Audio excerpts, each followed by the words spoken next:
Dios les bendiga. Muy buenos días a todos. ¿Se oye o no se oye? Yo no me oigo, pero ustedes creo que sí. Gloria a Dios. ¿Qué tal? ¿Ahora no quieren aire acondicionado o no? Gloria a Dios.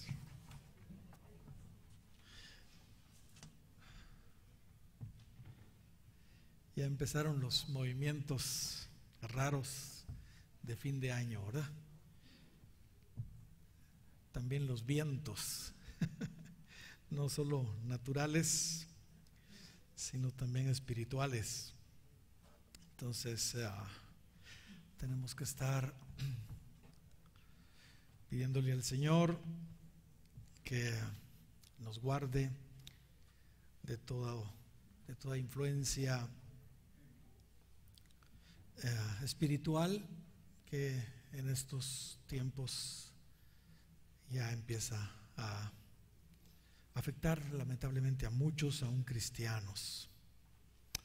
Gloria al Señor. Vamos a compartir su palabra. ¿Cuántos quieren oír la palabra del Señor? Gloria a Dios.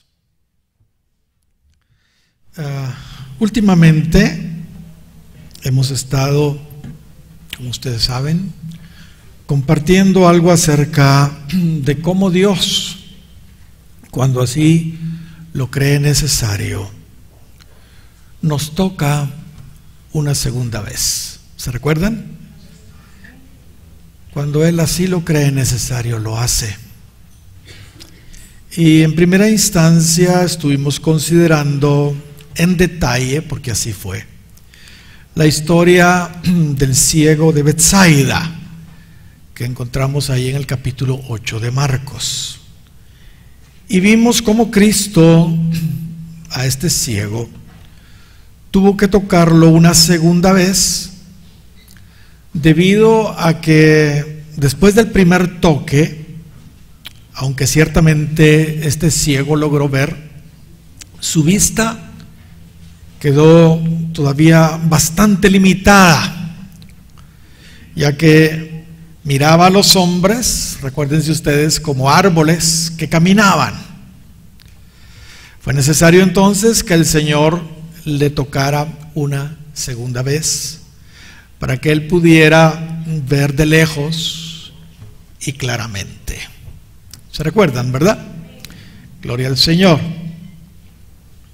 Como ustedes recordarán, nuestro énfasis en esa oportunidad fue sobre la importancia de recibir un segundo toque de parte del Señor para que nuestra visión sea esclarecida totalmente y podamos tener como iglesia, como creyentes en lo particular, hermanos, una perspectiva eterna y no terrena, una visión eterna y no terrena. Me gustan mucho las palabras del apóstol Pablo al rey Agripa. Él le dice ahí en el capítulo 26 de los Hechos y versículo 19, le dice al rey Agripa que él no fue rebelde a la visión celestial. Dice: yo no fui rebelde a la visión celestial. Mis amados, nosotros tampoco debemos ser rebeldes a la visión celestial. Dios quiere darnos una visión celestial, de largo alcance. Él quiere que no seamos miopes. Él quiere que podamos ver de lejos y claramente, como lo hizo con este ciego de Betsaida. Quiere que miremos no solo lo terreno, sino lo eterno. Gloria al Señor. Pero la última vez, hermanos, empezamos a ver a otro personaje que también necesitó un segundo toque. Este no era un ciego. Todo lo contrario, era alguien que sí miraba muy bien, ya que era un profeta. nada menos que el gran profeta Elías, uno de los dos testigos. ¿Se recuerdan? Empezamos a ver algo ya acerca del profeta Elías, que también necesitó de parte del Señor un segundo toque. Ahora, como les mencioné la vez anterior, durante el tiempo, hermanos, del profeta Elías, gobernaba el rey Acab, el peor rey, sin duda, de Israel de todos los tiempos. Dice Primera de Reyes, capítulo 16, verso 30, que Acab, hijo de Omri, hizo lo malo ante los ojos de Jehová, y dice, más que todos los que reinaron antes de él. Porque le fue ligera cosa andar en los pecados de Jeroboam, hijo de Nabat.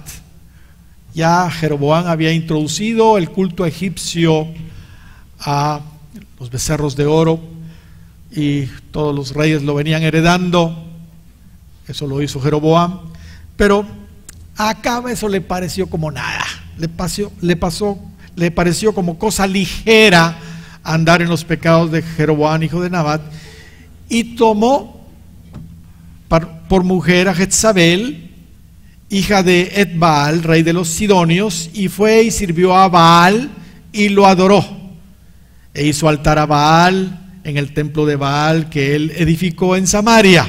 Hizo también Acab una imagen de acera, además, imagínense, otra imagen, otro dios, haciendo así Acab más que todos los reyes de Israel que reinaron antes que él, para provocar a ira, dice Primera de Reyes 16:33, para provocar la ira de Jehová, Dios de Israel. Y en Primera de Reyes 21:25 estuvimos citando también esta escritura que dice: a la verdad ninguno fue como Acab, que se vendió para hacer lo malo ante los ojos de Jehová, porque Jezabel su mujer lo incitaba. Ese era el contexto en que se movía nuestro personaje de esta mañana, el profeta Elías. En realidad, hermanos, Elías tuvo que enfrentar durante su ministerio la furia de todas las potestades de las tinieblas que operaban en Jezabel, al grado que gran parte de su ministerio lo tuvo que pasar huyendo de ella. Pues sus intenciones, las intenciones de Jezabel, aunque no las pudo consumar, eran decapitar, quitarle la cabeza al profeta Elías, porque él lo había hecho con sus profetas de Baal. Ahora, estuvimos viendo algo que para mí es muy importante que lo entendamos y no lo debemos, hermanos, ignorar. ¿Sabe? Por los alcances proféticos que tiene. Y es que esa misma oposición que sufrió Elías en su tiempo la experimentó Juan el Bautista, el precursor de Cristo, en su primera venida, y la estamos empezando a experimentar también nosotros hoy, en nuestros días, los verdaderos ministros de Dios, antes de la segunda venida de Cristo. Pero esto no nos lo sacamos así de la manga para predicarlo. Para explicar un poco al respecto, les cité la vez anterior el capítulo 1 de Lucas y versículo 27, donde vemos que el arcángel Gabriel se le apareció a Zacarías, diciéndole que su hijo Juan el Bautista iría delante de Cristo con el poder de Elías. Qué tremenda revelación la que el Señor le dio a Zacarías, un hombre anciano, su esposa Elizabeth, anciana también y estéril. Sin embargo, Dios les promete un hijo, y ese hijo no iba a ser cualquiera. Su hijo, Juan el Bautista, iría delante de Cristo con el poder de nuestro personaje, con el poder de Elías. Como recordarán, Cristo confirmó esto cuando, hablando de Juan el Bautista, dijo ahí en Mateo capítulo 17 y versículo 12, que Elías ya había venido antes que él, hablando de Juan el Bautista, y no le conocieron, sino que hicieron con él todo lo que quisieron, refiriéndose sin duda a la muerte por decapitación de Juan, por petición de otra mujer. Esta era Herodías, quien bajo la influencia de esa misma potestad jezabélica logró hacer con él lo que no logró hacer con Elías. Estamos entendiendo, ¿verdad? Pero como les dije, el asunto no se termina ahí. Cristo también dijo en Mateo 17, verso 11, que esa misma unción que operó en Elías en el pasado y en Juan el Bautista también en sus días, vendría en sus siervos antes de su segunda venida. El punto, hermanos, es que también ese mismo espíritu de Jezabel, dijimos, que se opuso a Elías y que más adelante se opuso a Juan, a quien logró degollar, está operando hoy antes de la segunda venida de Cristo. Por supuesto, sus intenciones son las mismas: quitar cabezas. ¿Y a qué me refiero cuando hablo de quitar cabezas? ¿A qué creen ustedes que me refiero? Bueno, ya mencioné algo al respecto. Si lo espiritualizamos, es ignorar, digámoslo así, las autoridades establecidas por Dios. Ignorar y hacer caso omiso de las autoridades establecidas por Dios en todos los ámbitos posibles, Ese espíritu ha estado operando en las tres instituciones que Dios ha establecido claramente en su palabra: en la gubernamental, la institución también familiar y la institución eclesiástica. Estas son tres instituciones que Dios estableció desde el principio y están claramente en su palabra reveladas. Así que, hermanos, pero todas ellas tienen un orden jerárquico y tienen alguien que está sobre los demás, o sea, es una autoridad. Hay un presidente y hay un pueblo, hay un pastor y hay una iglesia, hay un papá y ahí está la familia, ¿entiende? Y hay siempre un orden jerárquico dentro de las instituciones. Es el orden establecido por Dios. Incluso la deidad funciona bajo autoridad. Cristo y el Espíritu Santo se someten indudablemente al Padre, así lo dice la Biblia, ¿entiende?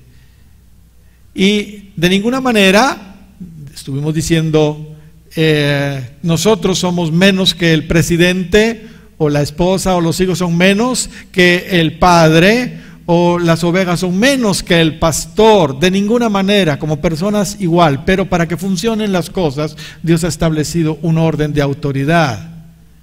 Pero ahora, cuando entraron los derechos humanos y todo esto, hermano, la cosa se puso diferente y ahora todos mandan y nadie respeta autoridad. ¿Amén?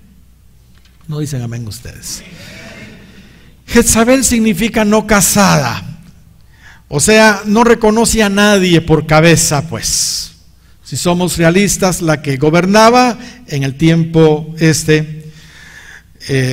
de Elías y también de Acab, la que gobernaba realmente era ella, Jezabel, no Acab. Y en el tiempo de Herodes, el tiempo de Juan el Bautista, vemos que era Herodías la que disponía, pues fue ella la que manipuló a Herodes para degollar a Juan. Ella claramente no respetaba autoridades, pues siendo esposa ella de Felipe, sin respetar a su esposo, era la amante de su cuñado Herodes. No respetó a su esposo y se volvió amante de Herodes, el hermano de su esposo. Por eso mandó degollar a Juan, la máxima autoridad espiritual en ese entonces, porque le molestaba a ella que Juan el Bautista le dijera a Herodes que no le era lícito tener a la mujer de Felipe, su hermano. Así que ella no respetó ni a su esposo, ni la autoridad máxima espiritual de ese entonces, que era Juan el Bautista, y le mandó a quitar la cabeza. Fue tanta, hermanos, la opresión del espíritu de Jezabel sobre el más grande de los profetas nacidos de mujer, que era Juan el Bautista. Fue tanta la opresión que cuando estaba Juan encarcelado, le mandó a preguntar a Cristo si realmente él era el Cristo o esperaban a otro. ¿Cómo es posible si él mismo lo había presentado y era el más grande profeta de los nacidos de mujer? Él había dicho: he ahí el Cordero de Dios que quita el pecado del mundo. Sin embargo, ahora estaba dudando. La opresión jezabélica es tremenda. Fue tanta la opresión también de ese espíritu de Jezabel sobre el más grande de los profetas del Antiguo Testamento, Elías, que tuvo que salir huyendo de Jezabel, y la opresión fue tal que cayó en una profunda depresión y se fue a echar debajo de un enebro e incluso quiso morirse. Y la historia, hermanos, se sigue repitiendo hoy, y con más fuerza, por supuesto, con más fuerza. Porque Cristo dijo que el espíritu de Elías vendría antes de su segunda venida. Entonces la oposición también, igual que sucedió en el tiempo de Elías y de Juan el Bautista, así también ahora. Los poderes de las tinieblas, bajo las órdenes de esa misma potestad del espíritu de Jezabel, se están levantando, hermanos, como nunca en contra de la verdadera iglesia del Señor, y sobre todo en contra de sus siervos, particularmente creo que el movimiento, les dije, feminista moderno es la herramienta principal que el enemigo ha estado usando para destruir la humanidad y sobre todo a la iglesia. Mis amados, esa potestad de las tinieblas, les dije, no es cualquier cosa. Tenemos que enfrentarlo, y nosotros somos la iglesia, y nosotros no estamos ignorantes de eso. Nosotros somos los que tenemos que enseñar a la iglesia sobre esto. Como pastor les digo, especialmente a las mujeres, cuídense de no ser manipulados y atrapados por esa influencia que no viene de otro lado, sino del mismo infierno. Sin embargo, hermanos, hay esperanza. Hay esperanza, gloria al Señor. Al igual que le sucedió al profeta Elías, Dios tiene sus medios para librar a su iglesia de esa terrible opresión. Su plan no quedará frustrado, hermanos, no quedará frustrado. Él despertará y levantará a su iglesia de ese letargo en que ha caído, y hará que podamos continuar, gloria al Señor, cumpliendo a pesar de la oposición nuestro llamado hasta el final, como lo hizo el profeta Elías. ¿Cuántos dan gloria al Señor? ¿Ok? Recuento. Ahora sí empiezo.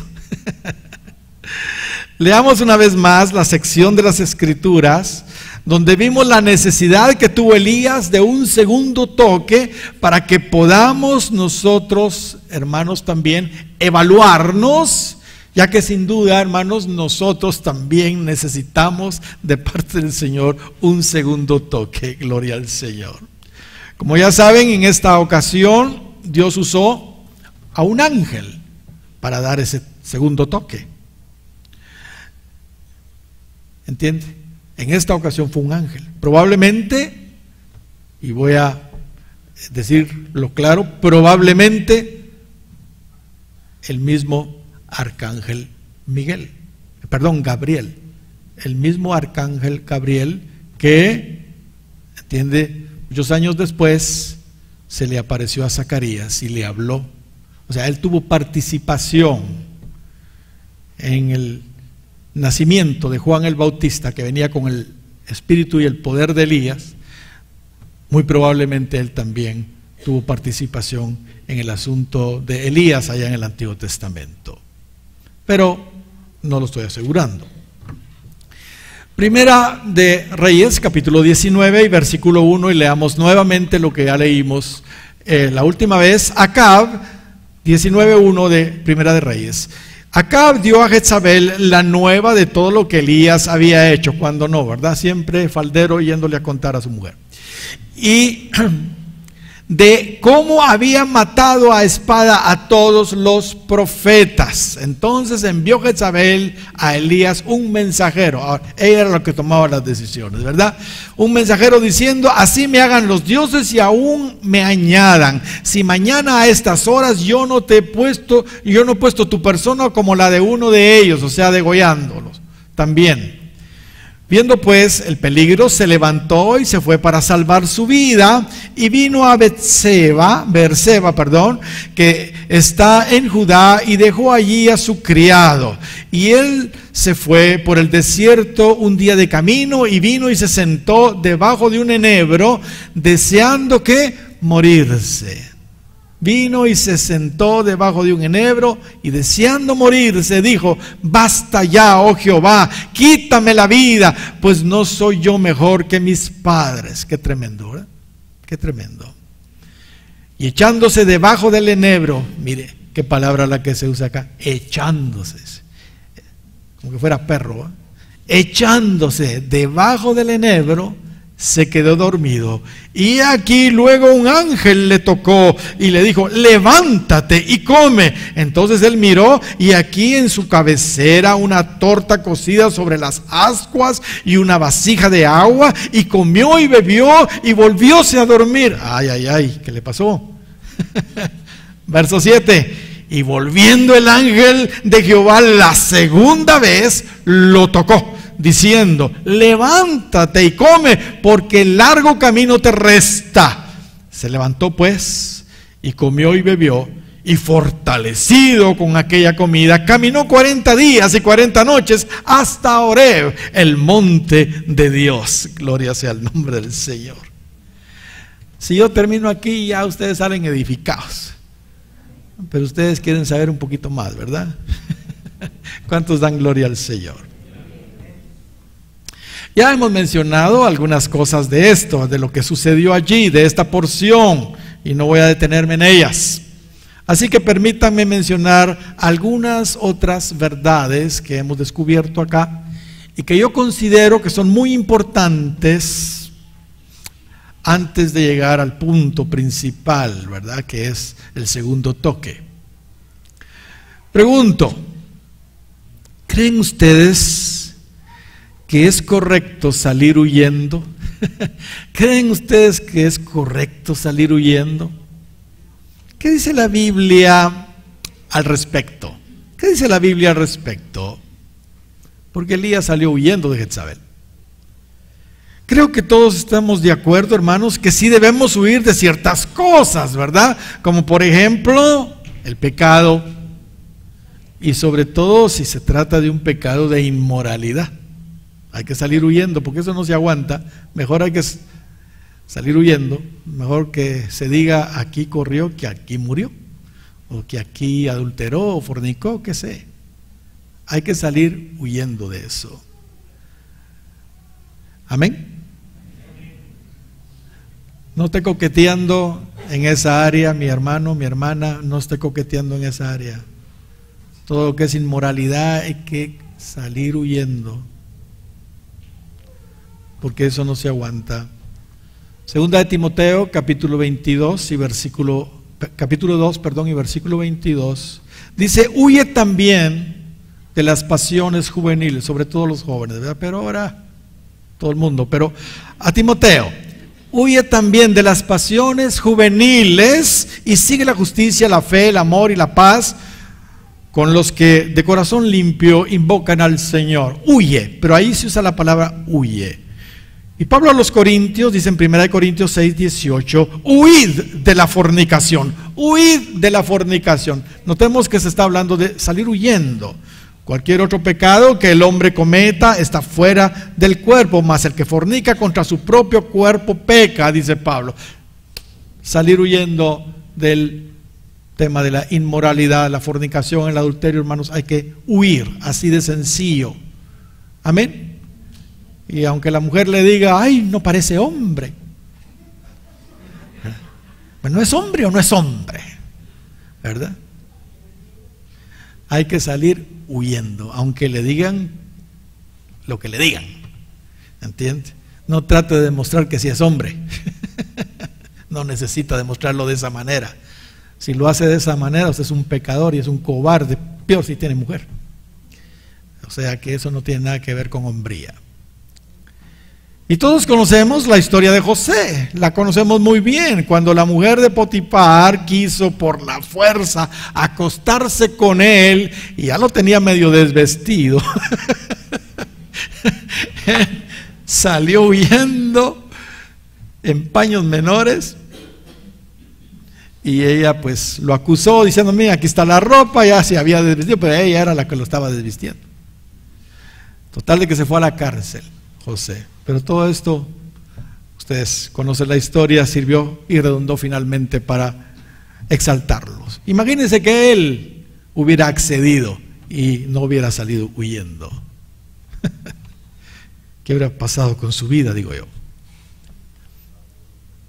Pero hablando específicamente, hermanos, acerca si debemos huir o no cuando nuestra vida o nuestra integridad física está en peligro, como le sucedió a Elías, permítanme decir lo siguiente, porque este es un caso diferente. Tenemos que huir del pecado, de la fornicación, claro que sí, pero cuando nuestra vida está en peligro, ¿debemos o no debemos huir? ¿Debemos o no debemos huir? Particularmente, hermanos, creo que debemos ser guiados por Dios, ser guiados por Dios, y ya explicaré esto. Creo que mientras Dios todavía tenga planes para nosotros que debamos realizar en su obra, si nuestra vida peligra, entonces debemos huir. Pues el diablo es el que no quiere que lo realicemos, que cumplamos su plan y su propósito aquí en la tierra. Pero cuando se llega el tiempo en que debemos morir, y sobre todo morir por Cristo, pues debemos verlo, hermanos, como un privilegio realmente y aceptarlo. Pensemos en David. David huyó de Saúl. Fue tal la situación que estaba viviendo David, la persecución del celoso Saúl en contra de él, que todos dijeron, no, David, te va a matar. Si lo agarró a lanzazos varias veces, te va a matar. Le aconsejaron que huyera. Sus amigos le decían, escapa al monte cual ave. Así dice el Salmo 11:1, escapa al monte cual ave. Y gracias a Dios atendió David el consejo de sus amigos y lo hizo. Imagínense que no lo hubiera hecho. Si no lo hubiera hecho, Saúl lo termina matando. Y no tendríamos quizá la mayoría de sus salmos, los salmos de David, no tendríamos su historia. Y me pregunto, ¿qué hubiera pasado con nuestra salvación? Ya que Cristo viene del linaje de David. ¿Se dan cuenta? Algunos dirán, ¿y Nehemías qué? ¿Nehemías qué? Él no quiso huir, él no quiso irse al templo cuando querían matarlo. A él le decían, a Nehemías le decía a la gente, reunámonos en la casa de Dios dentro del templo y cerremos las puertas del templo porque vienen para matarte. Sí, esta noche vendrán a matarte, le decían a Nehemías, ahí en Nehemías 6, versos 10 y 11. Pero ¿qué fue lo que les contestó Nehemías? un hombre como yo, dijo, ha de huir. Un hombre como yo ha de huir. ¿Y quién que fuera como yo entraría al templo para salvar su vida? No entraré, dijo. Y se atrancó y no fue.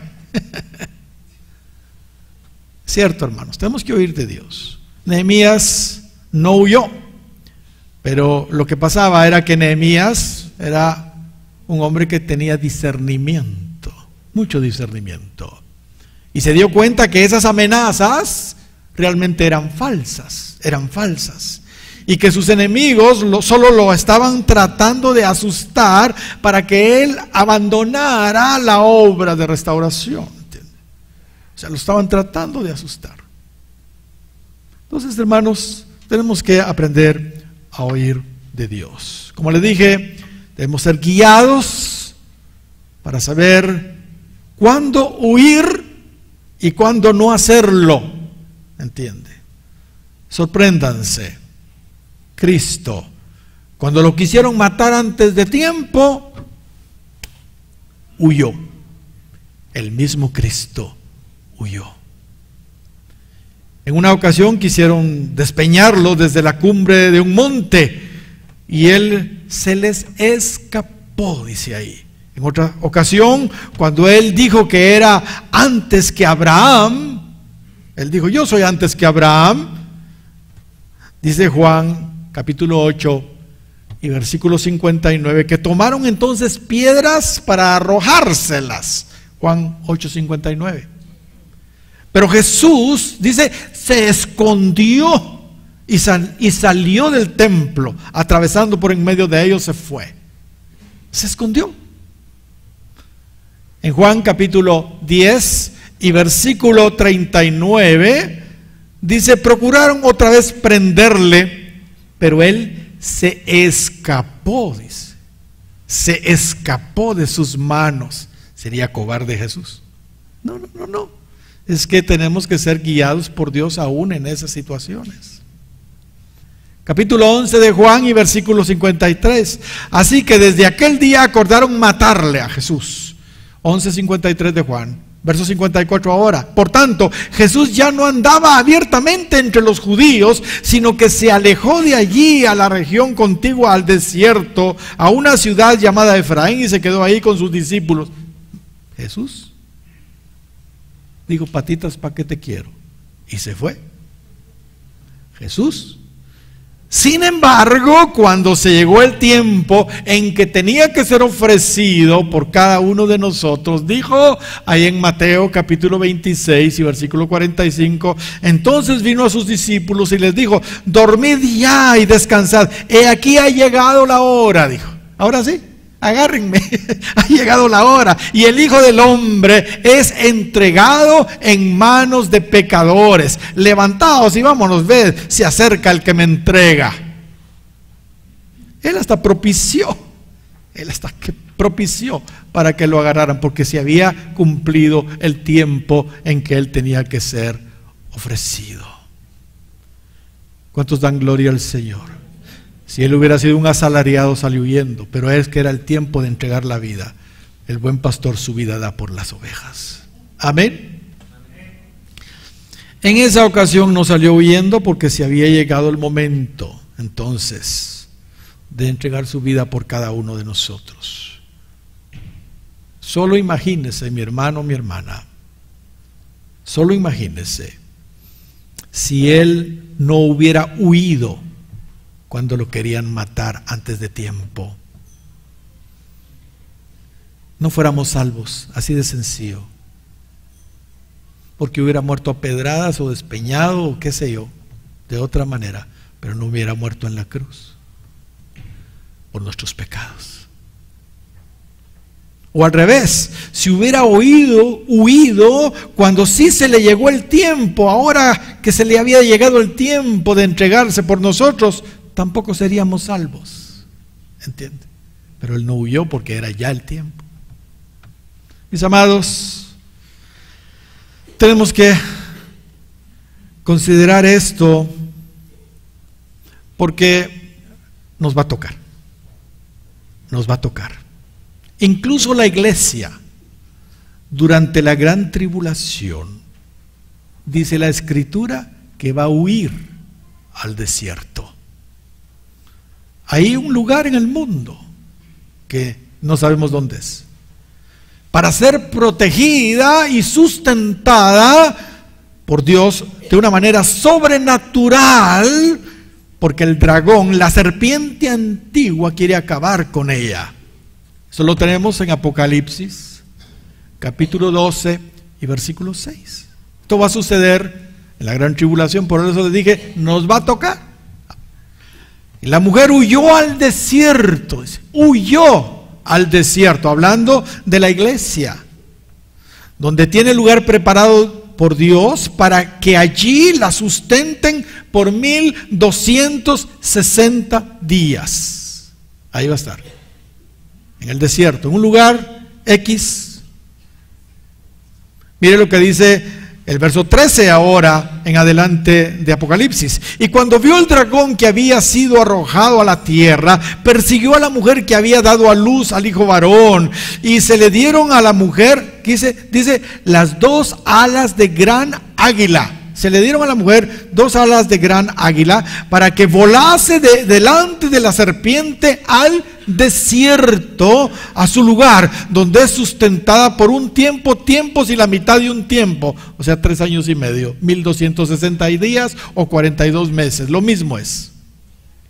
Y la serpiente arrojó de su boca tras la mujer agua como un río para que fuese arrastrada por el río, pero resulta que a ella no le pasa nada.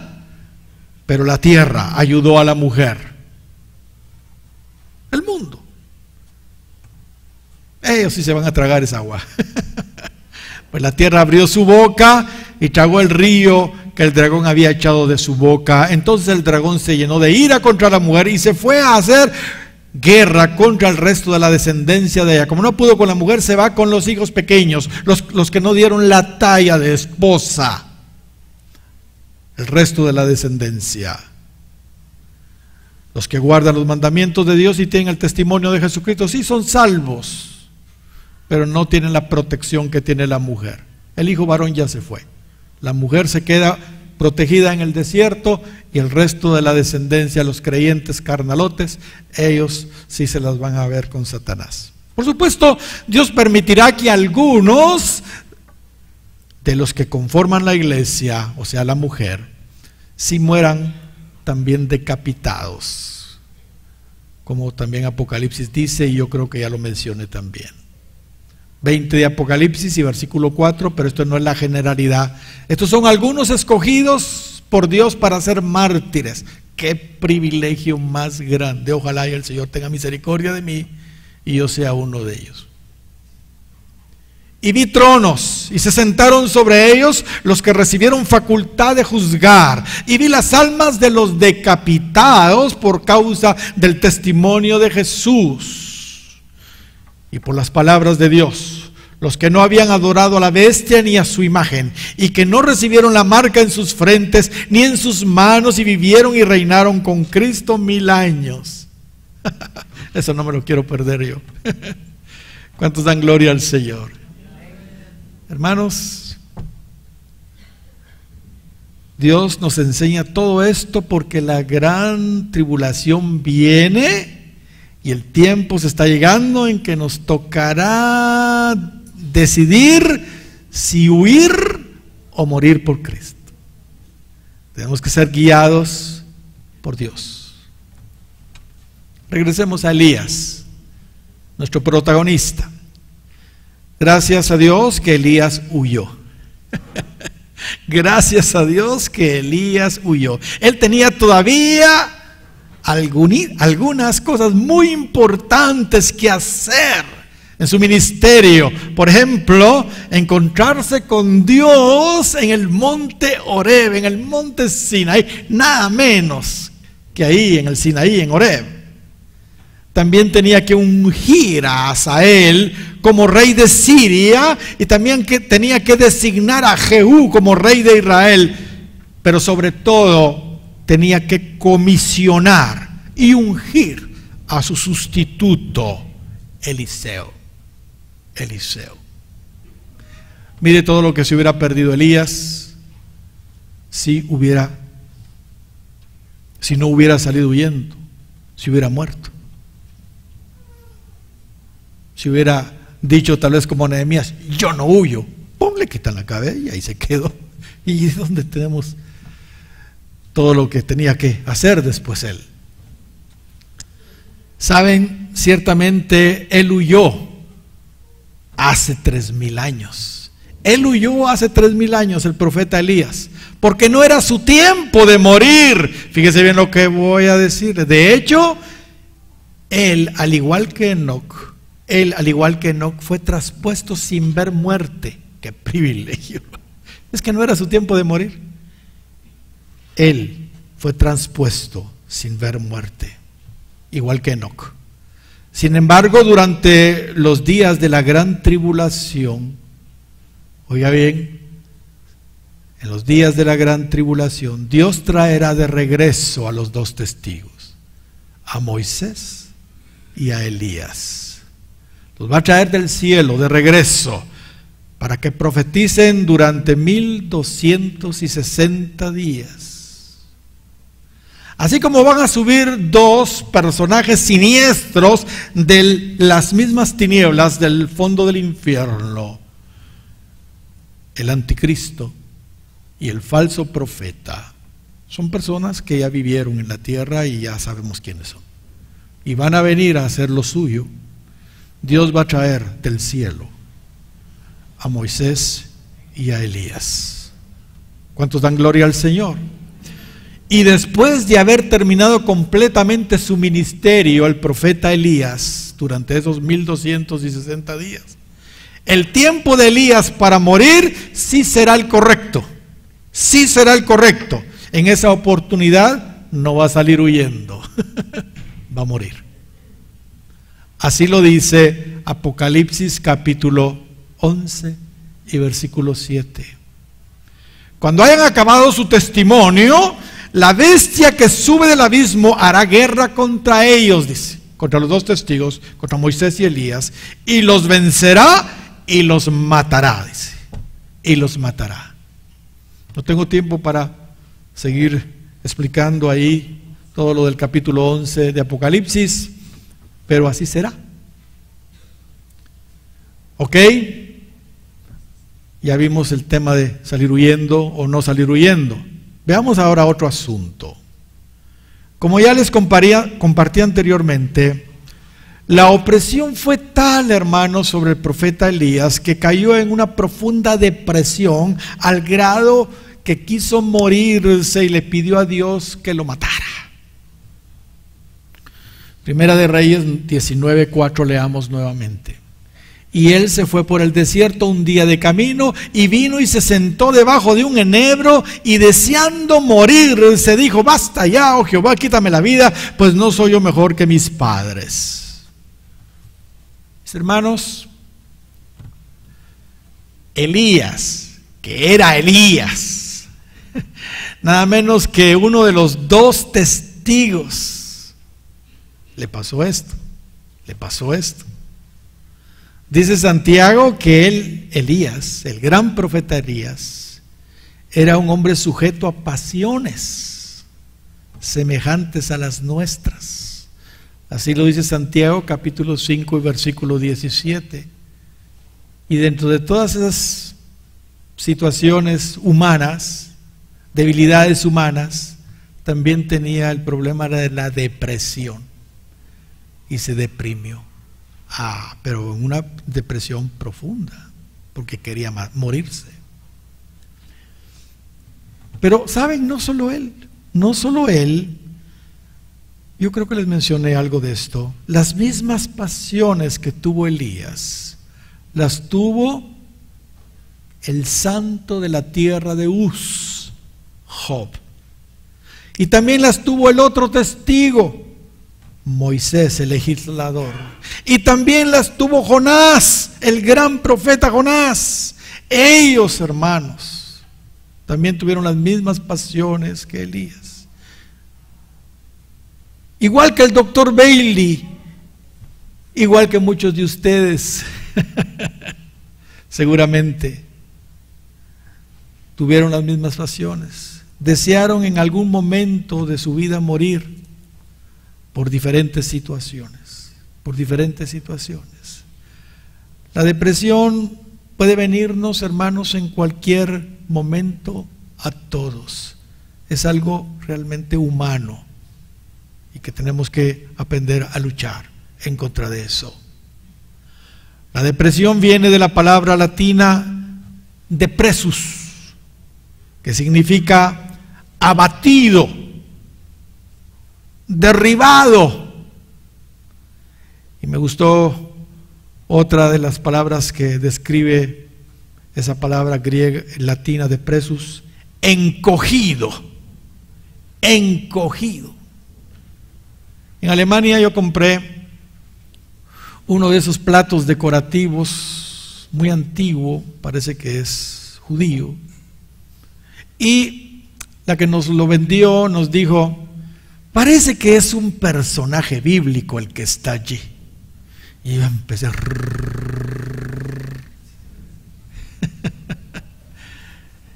y van a creer ustedes que no me acordaba.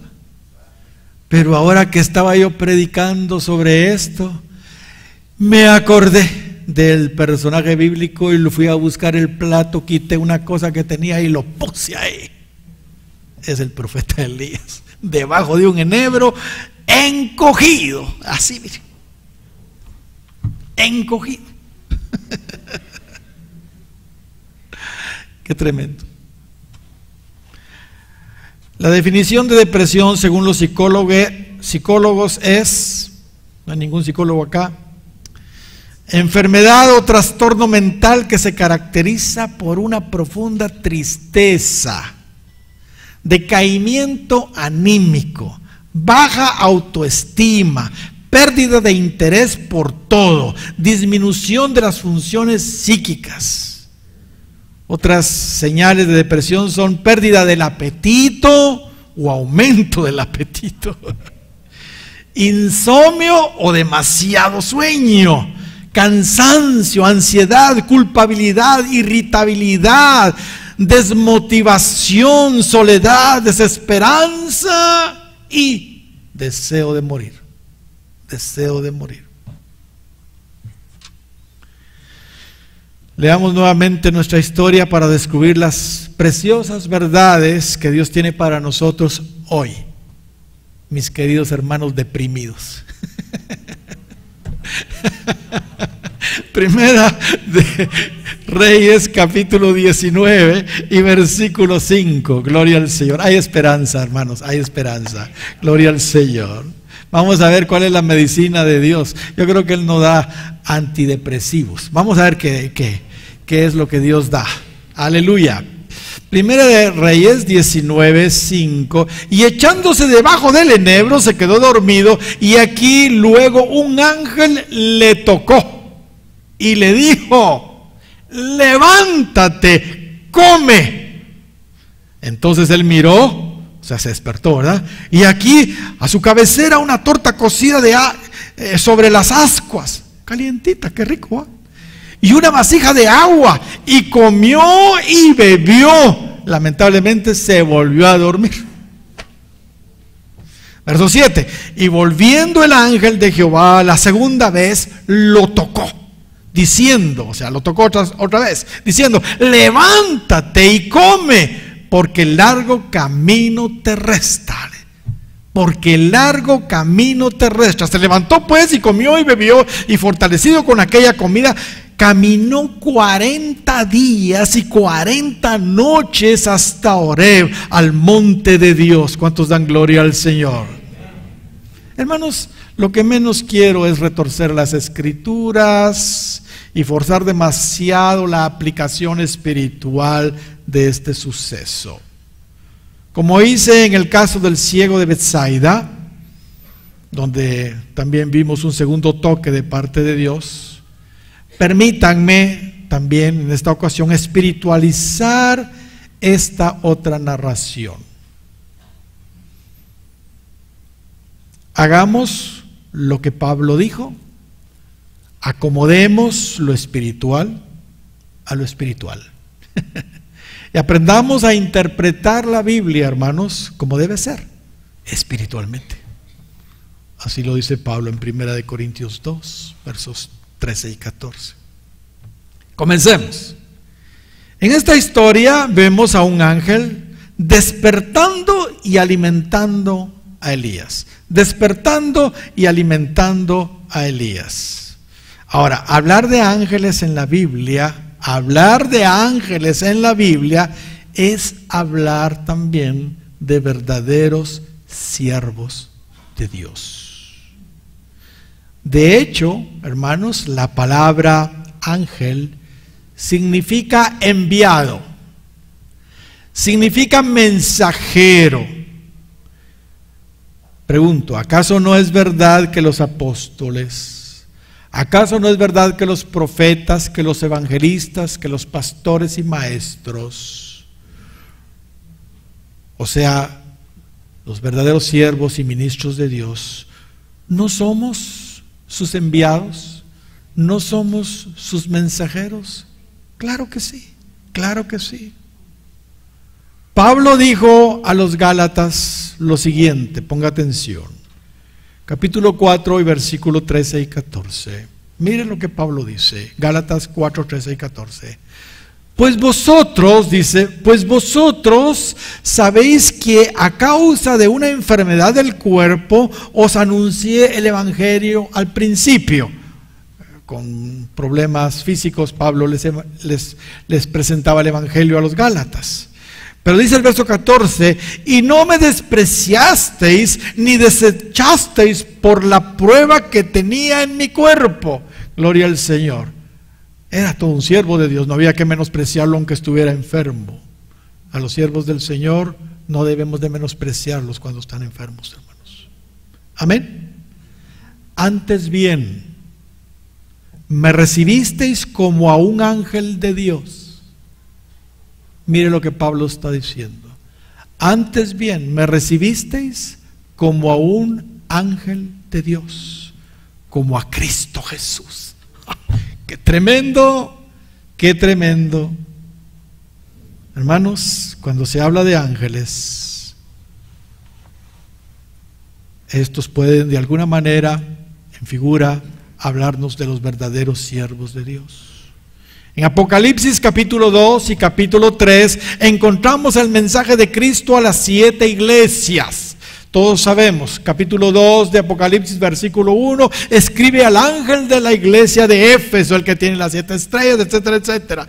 Verso 8 ahora del capítulo 2 de Apocalipsis, escribe al ángel de la iglesia de Esmirna. El verso 12, escribe al ángel de la iglesia de Pérgamo. El verso 18, escribe al ángel de la iglesia de Tiatira. El verso 1 del capítulo 3, escribe al ángel de la iglesia de Sardis. El capítulo 3 y verso 7, escribe al ángel de la iglesia de Filadelfia. El verso 14 del capítulo 3, escribe al ángel de la iglesia de Laodicea. Y aunque cada iglesia local tiene sin duda un ángel que le cubre espiritualmente. ¿Sabía usted? Que las iglesias tienen uno o dos ángeles que le cubren espiritualmente. ¿Cuántos dan gloria al Señor por eso? Una vez, no, pero ángeles de verdad. Nosotros parecemos, pero no. El punto es este. Pastor Bailey estaba predicando sobre los ángeles y de los ángeles y de los ángeles, y hablaba de los ángeles que estaban en las iglesias. Y entonces me empezó a entrar una angustia. Y le dije, ¿y cómo son los nuestros? ¿Ya los vio usted? Ya los vi, me dijo. No tengas pena, son dos ángeles magníficos, me dijo. Aleluya, dije yo. Así pues, ya estoy tranquilo. Así que nosotros tenemos dos ángeles magníficos, hermanos, acá. ¿Cuántos dan gloria al Señor? Repito, aunque cada iglesia local tiene sin duda un ángel o dos o quizá más que la cubre espiritualmente, estos ángeles, según aseguran muchos eruditos, estoy hablando de los de Apocalipsis, se refiere a los pastores de las iglesias. Cuando dice, escribe al ángel de la iglesia, escribe al ángel, se refiere a los pastores según muchos eruditos.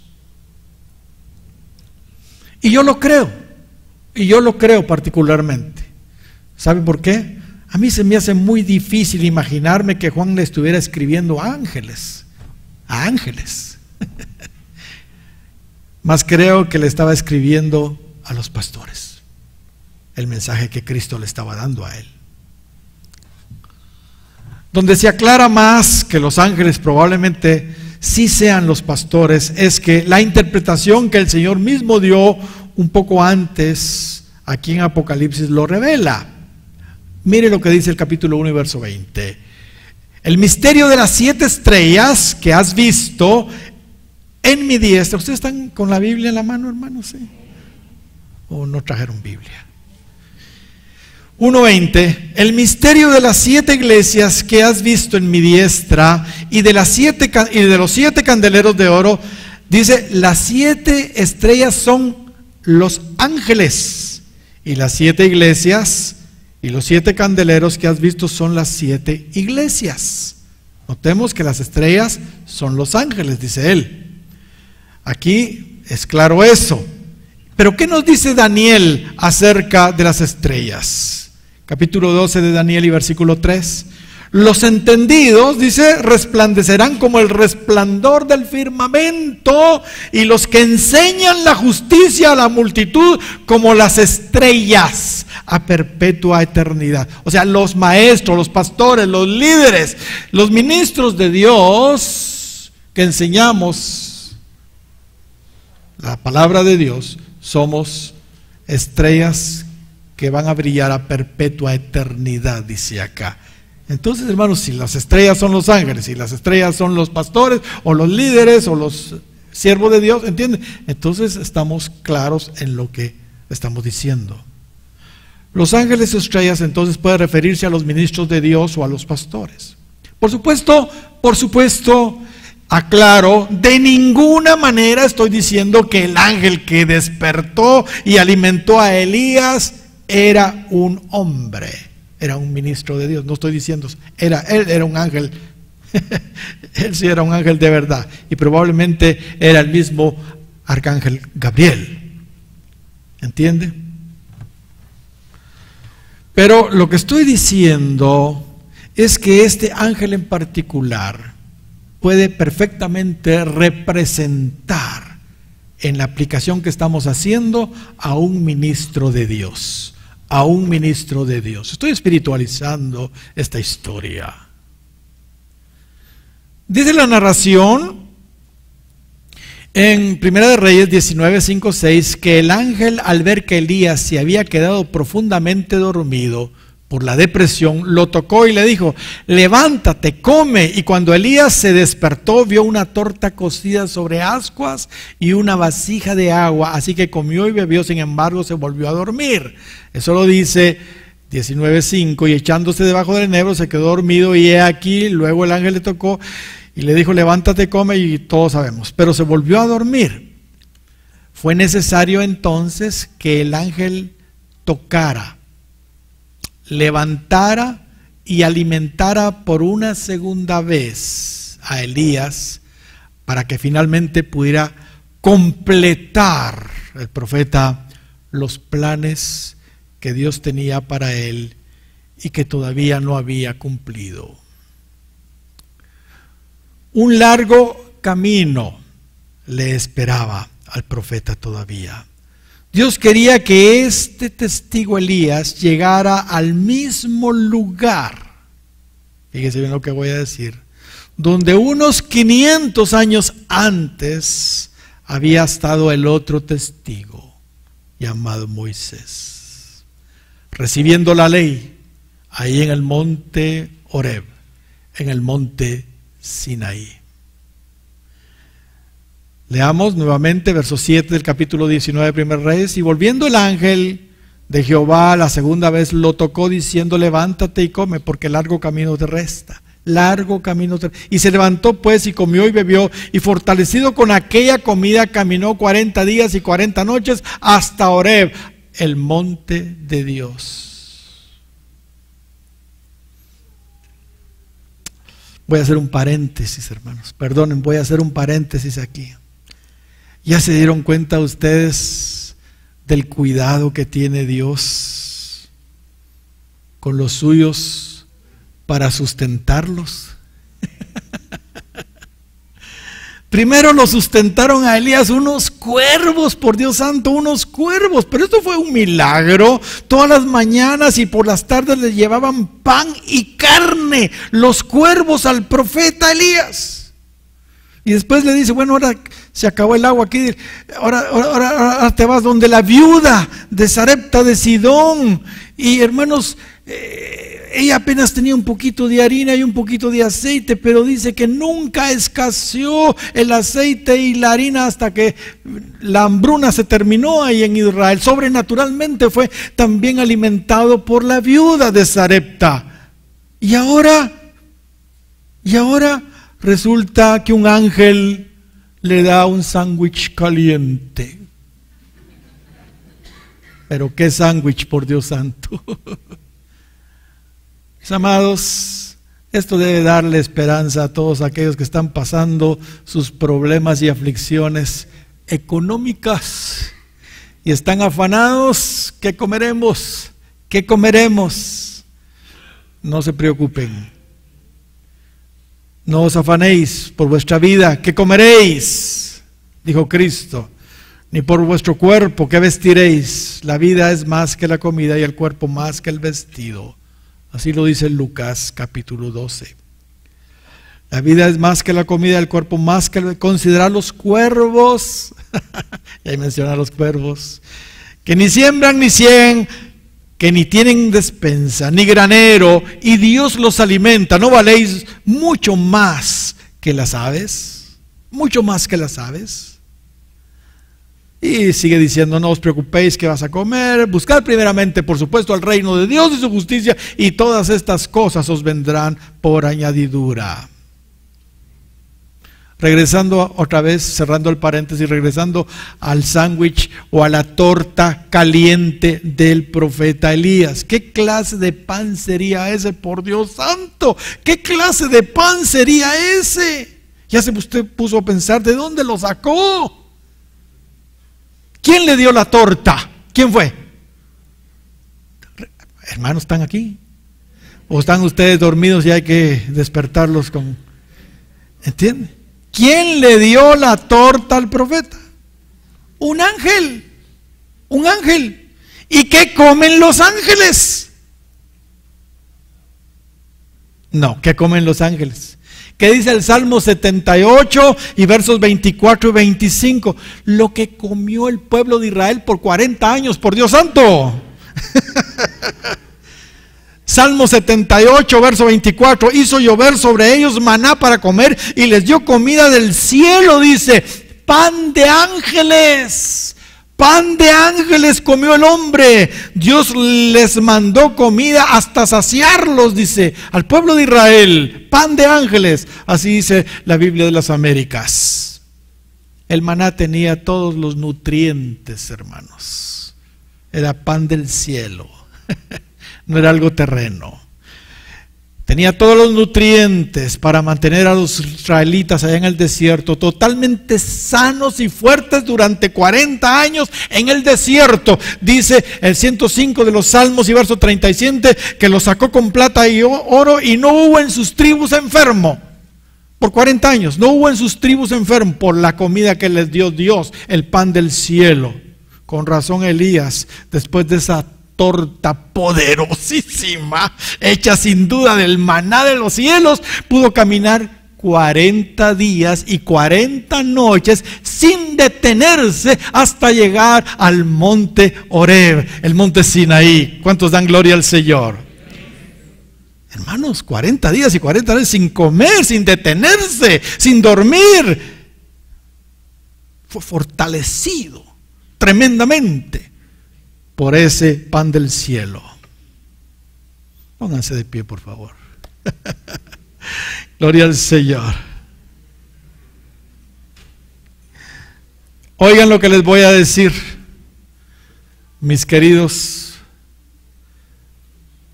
hermanos.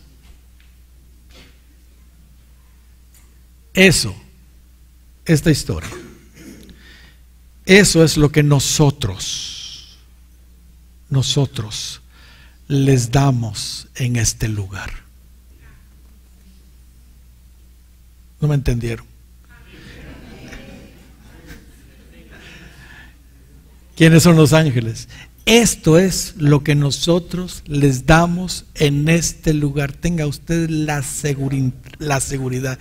Quiero garantizarles a ustedes que aquí, hermanos, sus pastores, los ángeles que Dios les ha puesto, que estamos al servicio de ustedes, que son los herederos de salvación, como lo dice la Escritura. No les estamos dando cualquier comida chatarra. ¿Entiende?